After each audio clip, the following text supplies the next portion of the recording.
A monumental shift is approaching. The Catholic Church stands on the edge of history, facing the inevitable moment that will send shockwaves through the faithful worldwide. Pope Francis, a leader who has guided the Church through turbulent times, is in declining health, and the question that looms over the Vatican is one that will shape the future of Catholicism. Who will be the next pope? For centuries, the election of a new supreme pontiff has been a moment of divine mystery and global significance, an event watched by billions as the white smoke rises above the Sistine Chapel. But this time, the stakes feel higher than ever. The world is fractured, faith is being tested, and the Church faces mounting challenges. Moral debates, political pressures, and a society drifting towards secularism. The next pope will not only be a spiritual leader but a warrior for the soul of the Church. Behind the closed doors of the Vatican, names are whispered, alliances are formed, and destiny is being decided. Who among the cardinals will rise to take the throne of Peter? Will he be a reformer or a defender of tradition? The answer will shape the faith of over 1 billion Catholics. The moment is coming. Are you ready?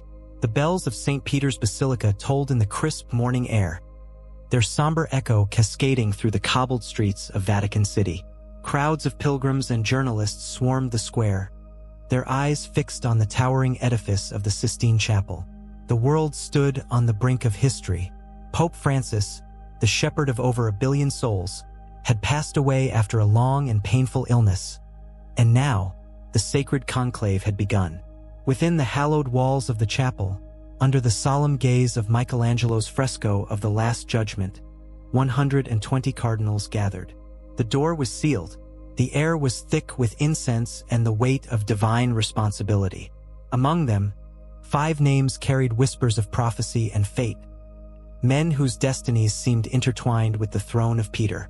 Cardinal Luis Antonio Tagle of the Philippines bowed his head in prayer, his fingers resting lightly on the beads of his rosary. Humble, soft-spoken, yet fiercely dedicated to the poor, he had long been seen as a man of the people. But there was something deeper, something that few knew. An old prophecy, found in a hidden vault beneath the Vatican, had once spoken of a leader who would rise from the east, a shepherd of untamed fire who would either purify the Church or witness its final persecution. Many had dismissed it as legend, but as Tagle sat in the chapel, he could not shake the feeling that history was unfolding in ways unseen.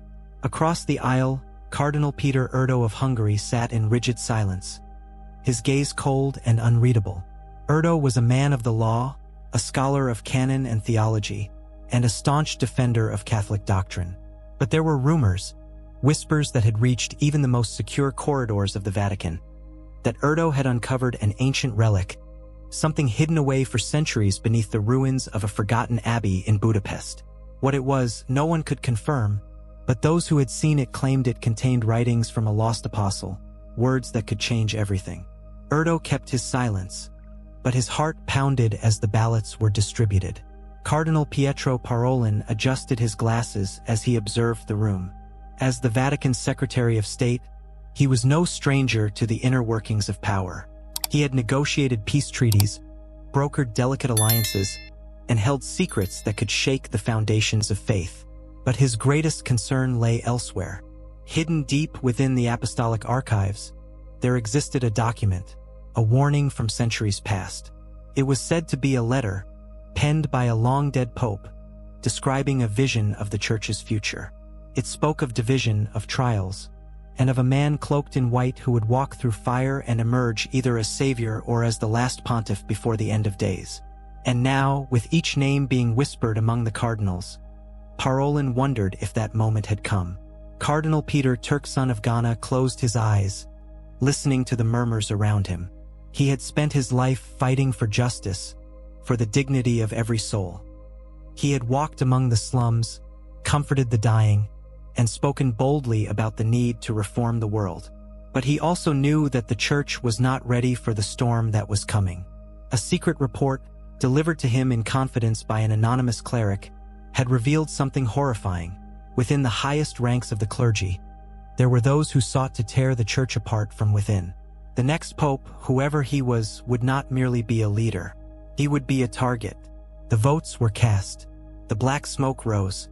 The world would wait. Outside, the crowd swayed in anxious anticipation. The media speculated wildly. Would the new pope be a reformer? A traditionalist? A mystery? Cardinal Christoph Schönborn of Austria fingered the ring on his hand as he listened to the results being tallied. He was a theologian, a man of intellect, but he had also seen things, visions that he could never explain. One night, years ago, while in deep prayer, he had seen an image of Rome in flames, of the Vatican crumbling, of a shadow standing upon the balcony where the new pope would soon emerge. And then, a voice, clear as day, had whispered, "He who wears the fisherman's ring will witness the breaking of the world." He had dismissed it as a dream, but now, as the results came in, his hands trembled. Then it happened. A gasp rippled through the chapel. A name had reached the threshold. The dean of the College of Cardinals approached the chosen one. "Do you accept?"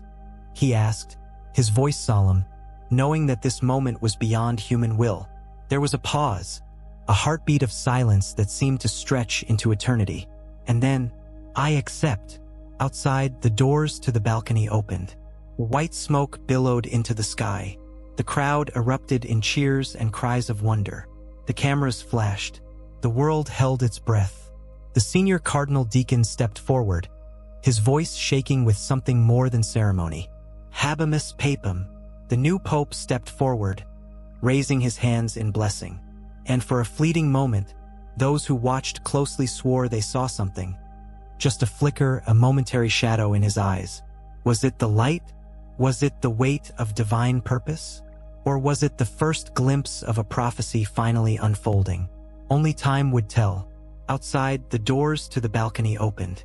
The white smoke billowed into the sky. The crowd erupted in cheers and cries of wonder. The cameras flashed. The world held its breath. The senior cardinal deacon stepped forward, his voice shaking with something more than ceremony. "Habemus Papam." The new pope stepped forward, raising his hands in blessing. And for a fleeting moment, those who watched closely swore they saw something. Just a flicker, a momentary shadow in his eyes. Was it the light? Was it the weight of divine purpose? Or was it the first glimpse of a prophecy finally unfolding? Only time would tell.